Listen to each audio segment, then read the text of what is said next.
You're listening to This Week in Cardiology from theheart.org, Medscape Cardiology. This podcast is intended for healthcare professionals only. Any views expressed are the presenter's own and do not necessarily reflect the views of WebMD or Medscape.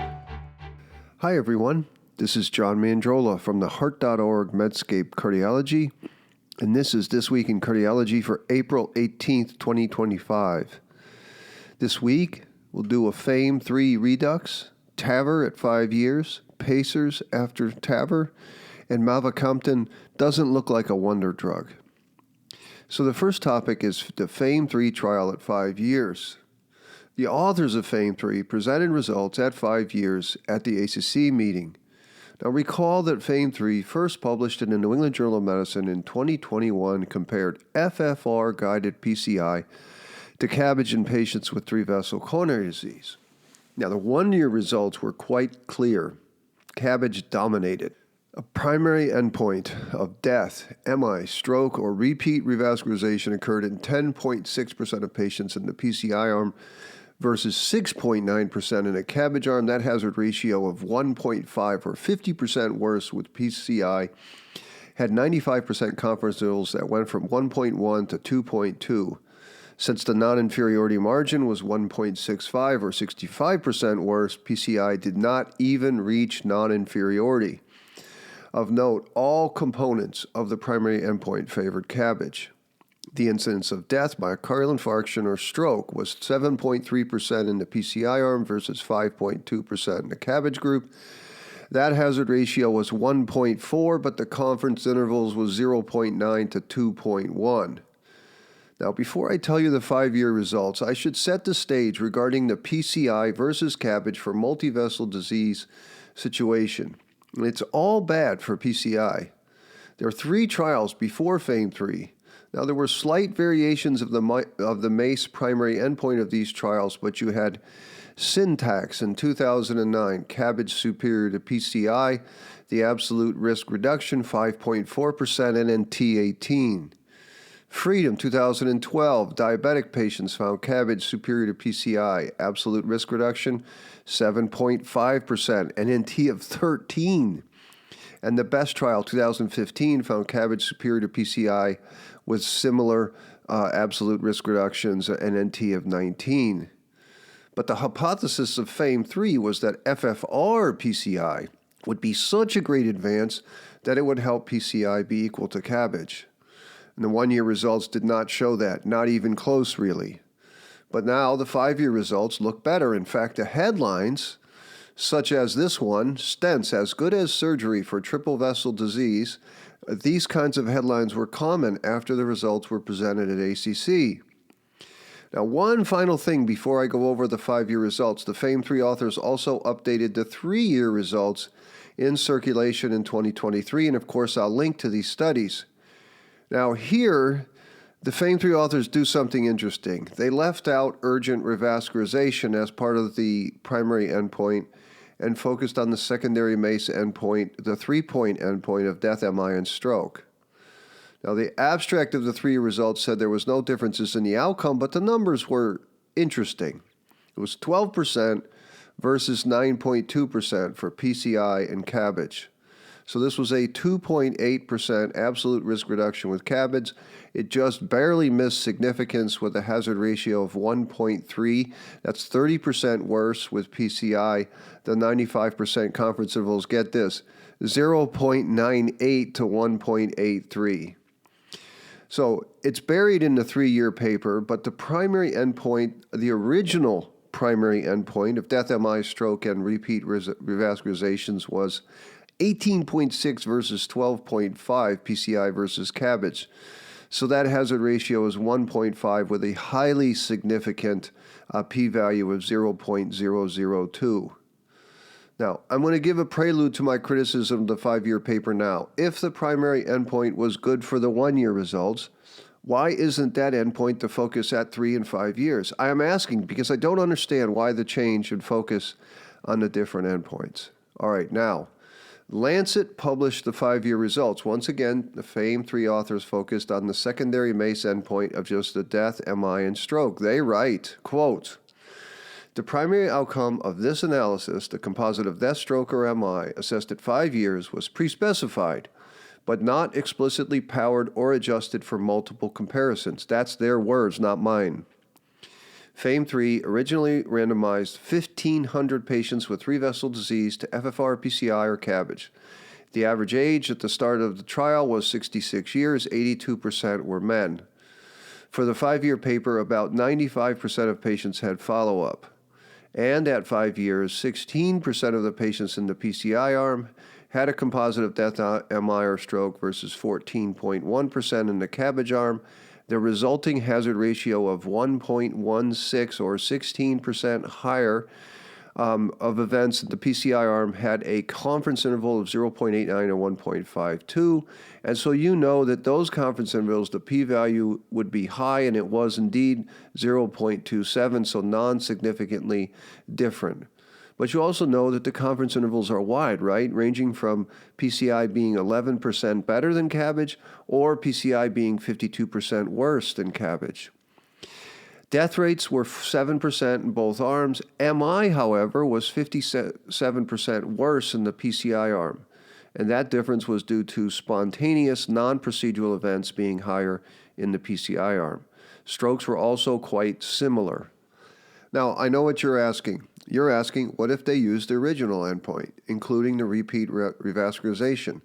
Well, once again, CABG is far better. 25% PCI versus 18% CABG. That hazard ratio is significant at 1.44, so 44% worse with PCI.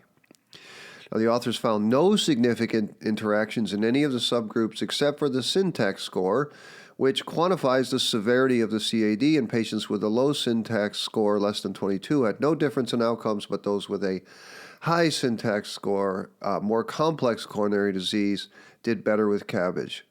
The authors concluded that there was no significant difference in a composite of death, MI, and stroke. They add that MI and repeat revascularizations were higher with PCI, and I like that sentence in the abstract. Their next sentence, however, is dubious. They write, quote, "These results provide contemporary evidence to allow improved shared decision-making between doctors and patients."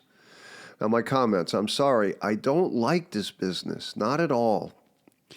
It is true that the absolute event rates in FAME-3 are lower than previous trials. Now, this is likely because medical therapy has improved, PCI has improved, mainly through radial access and probably intracoronary imaging, and of course, CABG has improved. The gap between PCI and surgery has likely been reduced. But the omission of one of the components of the original primary endpoint completely changed the narrative of the trial. When you omit repeat revascularization, the top line of the 3 and 5-year results are PCI and CABG are similar. Now, no patient then would choose CABG over PCI. But if you keep the original endpoint with repeat revascularization, the 1-year results are completely upheld in both the 3rd and 5-year results. PCI is 41% worse. Now, you could say, Mandrola, it's fine. The 3-point MACE is sufficient. It's a good endpoint. Death, MI, stroke, that's a good endpoint. Repeat revascularization is kind of a softer endpoint. Now, I would counter that along 2 lines. First, technically, all this is unseemly. You change the endpoint from one that is negative for PCI to one that is positive for PCI. Now, I think the explanation in the paper is not adequate. The business of being pre-specified is also not enough, in my opinion. My second counter would be that the Excel authors have published a paper, and I'll link to it, showing that repeat revascularization in their trial associated with a 4-fold higher rate of CV death. Now, why wouldn't it, right? While some repeat revascularization is going to be due to positive stress test or atypical chest pain, others are going to be because of MI and ACS, and we already know that MI rates are higher in the FFR PCI arm. Patients facing a decision to have multivessel PCI or CABG for their 3-vessel disease should have proper information. And I don't think that study manuscripts that are spun to make PCI look better are proper information. Okay, TAVR in low-risk patients at 5 years. This next topic is quite similar to the first. Patients with aortic stenosis have a tough choice. Do they have transcatheter aortic valve intervention or replacement, or TAVI, TAVR, however you say it, or should they have surgical aortic valve replacement? Subsequently, I'll say TAVR and SAVR. As I've said many times on this podcast, TAVR has been an amazing discovery for moderate or higher risk older patients with aortic stenosis. They can have a much less invasive procedures, and the trials have confirmed good results. But it is a much different calculus for younger people who have decades, not years, to live. Now, to the credit of the TAVR community, we have trials that are following these lower risk patients over the long term. And at ACC, we heard results from the Evolute low risk trial. This was the Medtronic self-expanding TAVR valve. This was TAVR versus SAVR. About 1,400 patients had one-to-one randomization to either procedure. The mean age of these patients was 74 years. At 5 years, the primary endpoint of death or disabling stroke, which is a good endpoint, by the way, was similar, 15.5% for TAVR versus 16.4% for SAVR. All-cause death was also similar, 13.5 versus 14.9. Disabling stroke, 3.6 versus 4%. CV death was a bit better with TAVR, 7.2 versus 9.3%, but not statistically significant. There were slightly better hemodynamics or mean gradients with the TAVR, but TAVR also had more paravalvular AI and pacemakers. Valve intervention rates were 3.3% for TAVR, 2.5% for surgery, and though that endpoint is tricky because surgical reintervention for TAVR is quite a serious operation, and I'll say more about that at the end. In sum, these results parallel the 5-year results in the low-risk PARTNER 3 trial, the balloon expandable valve. This was published in New England Journal of Medicine in 2023. PARTNER 3 also showed a similar result for death or disabling stroke of 11.5% in TAVR versus 9.8% in SAVR. Although the rates were higher in the TAVR arm, it was not significantly different. Note also that both trials align with the NOTION trial, which also had similar results at 5 years of TAVR versus SAVR. So my comments. On the surface, this all looks like great news for TAVR. And I would say it is decent news, but there are some serious caveats. And here I want to point out an exemplary editorial alongside the Evolute manuscript of senior author Stephen Wendecker. I have to say it's unusual to have such a sober editorial in a cardiology journal these days. Here were 4 big caveats that the authors outlined. First, there was a big jump in death rates from year 4 to 5 in the TAVR mortality in the Evolute trial. It's 30 versus 17. Most of it is non-cardiovascular, and it could be noise, but it emphasizes the need for caution and also waiting for longer-term results. Second caveat. Inclusion criteria and baseline characteristics are paramount for translating this data to the bedside. Only 6% in the TAVR group and 7% in the SAVR group in the Evolute low-risk trial were patients under the age of 65. What's more, patients with bicuspid valves, multivalvular disease, complex coronary disease, high-risk anatomy such as outflow tract obstruction or low-lying coronaries, all of these patients were excluded. This, the editorialists write, could represent close to 50% of the low-risk patients who were referred for aortic valve interventions. A third caveat, be careful with interpreting the reintervention numbers. While they were similar rates and on the surface that looks fine, the majority of TAVR interventions, here 18 of the 21 in Evolute low risk required surgery. And TAVR explant surgery has a very high operative mortality, and this is an important issue, especially for 60-year-old patients. And I don't think this issue of TAVR reoperation gets enough discussion. At least I don't hear it that much. So good on the editorialists for mentioning it. And I know that iteration and possible TAVR and TAVR may help this issue, but right now, patient selection and candid discussions with patients are highly necessary, and I think TAVR reoperations is an important caveat to mention. And finally, the fourth caveat of this trial, there is a fair amount of missing data. The authors did adjustments and the results look similar, but missing data always adds uncertainty. I really like the editorialist title. Here's the title. Evolute low-risk trial 5-year results. We're halfway there. Indeed, in the case of TAVR versus SAVR in younger, lower-risk patients, we really need that longer-term data. Until then, I think good doses of humility seems prudent. Okay, next topic is related. It's the matter of pacemakers after TAVI.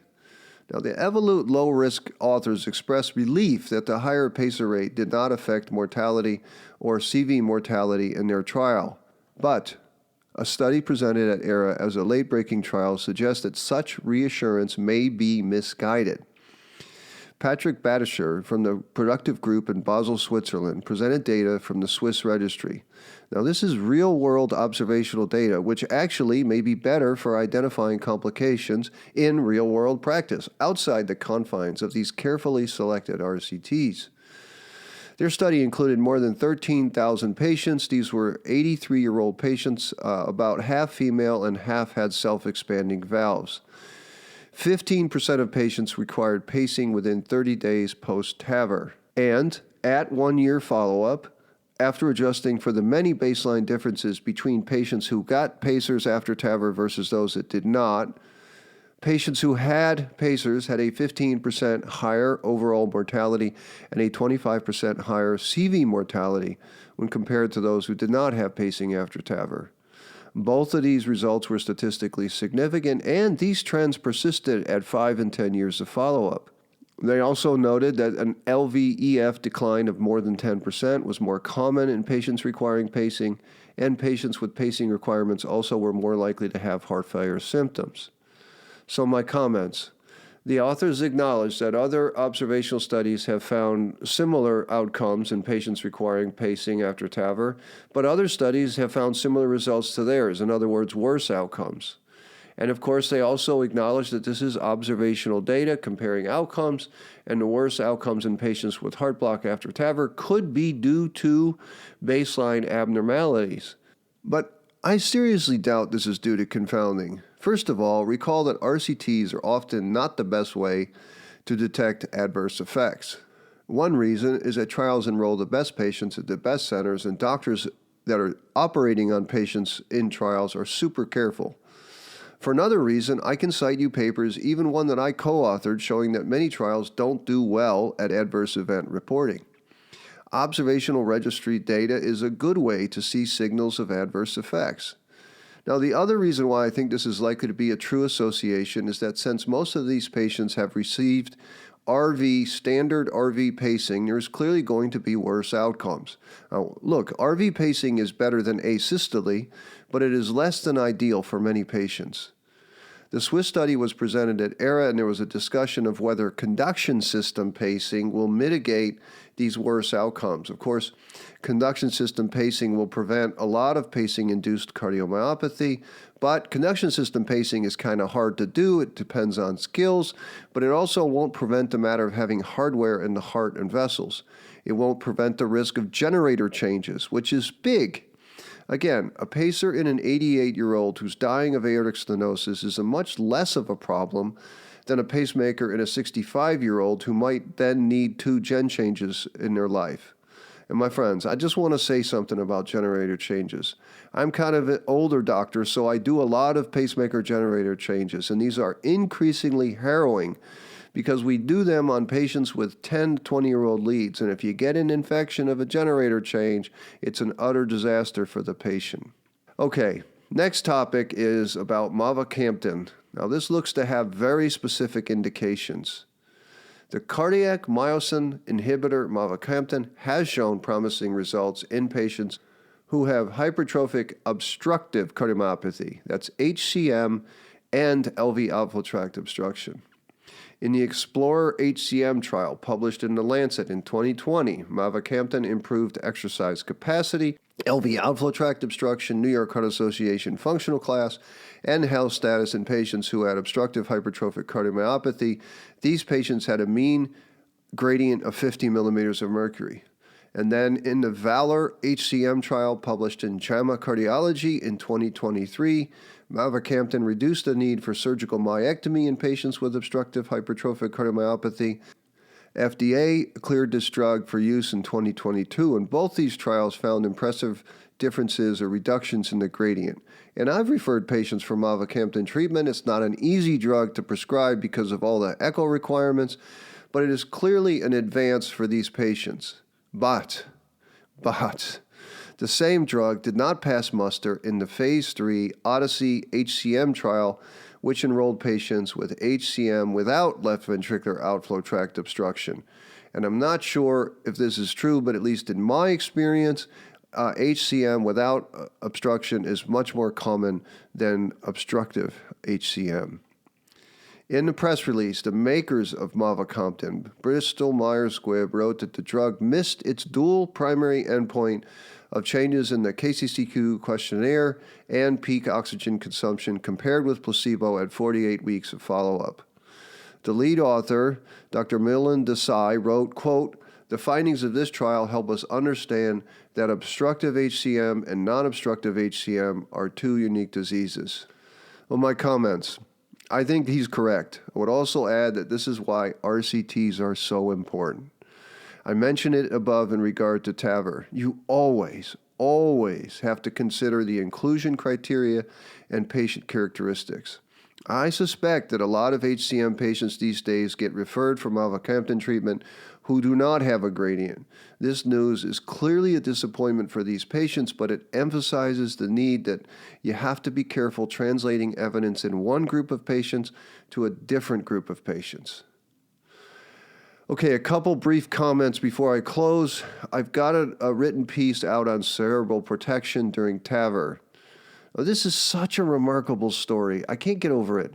Remarkable in that I can't believe that the pictures of debris on these devices do not translate to hard evidence of benefit.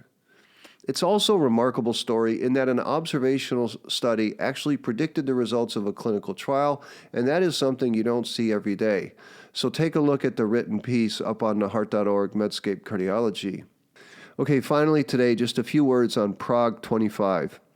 This was an RCT led by hardworking Dr. Pavel Osmansik in the Czech Republic. I've had a couple of emails asking me to discuss this comparison of catheter ablation versus risk factor management with antiarrhythmic drugs in patients with AF. What a great study comparison, right? Risk factor management versus AFib ablation. But right now, all we have is a presentation and slides. It was presented at ACC. In most cases, I like to wait for the published paper, which gives far more detail. I can say that Prague 25 was a non-inferiority design, but the primary endpoint was AF recurrence. So you know if an AF ablation trial has AF recurrence as a primary endpoint, it's going to be a tough task for lifestyle management to beat ablation. So stay tuned. I will discuss Prague 25 when the paper comes out. So that's it for this week in cardiology.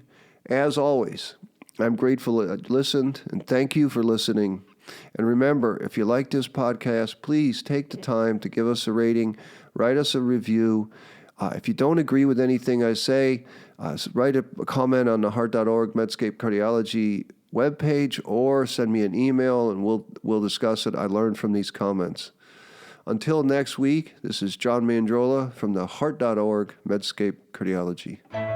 You're listening to This Week in Cardiology from the heart.org Medscape Cardiology. This podcast is intended for healthcare professionals only. Any views expressed are the presenter's own and do not necessarily reflect the views of WebMD or Medscape.